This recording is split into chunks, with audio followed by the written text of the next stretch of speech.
Morning आहे. So मी झाली आहे रेडी कॉलेजला जायला. त्यानंतर इथे मना बघा आमचा काय करतोय, खेळतोय मन्या.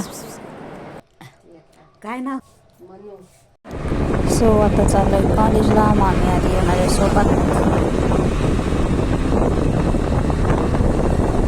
पेपर झाला, आता बघते वाट मामीची. मामी घ्यायला येणार आहे मला. त्यानंतर मग मला जायचं होतं उपळकर देवाच्या मंदिरात. सो मी आले मामीला घेऊन उपळकर मंदिरात पाया पडायला. त्यानंतर पाय वगैरे पडले. त्यानंतर संध्याकाळी माझ्यासाठी काशी मावशी घेऊन आलेले घावणे. त्यानंतर घावणे वगैरे खाऊन इथं सिया आणि यशूचं बाळ परत भांडणं चालू आहेत, कारण की आमची सिया पडलेली खेळता खेळता आणि ती रडत होती. त्यानंतर मग मामीच्या कुंडीमध्ये हे सुंदर असं फूल आलेलं, तर ते फूल मी घेतलं आणि त्याचा व्हिडिओ काढला. सो असा होता माझा आजचा दिवस. तर भेटूया पुन्हा उद्या. तोपर्यंत बाय बाय.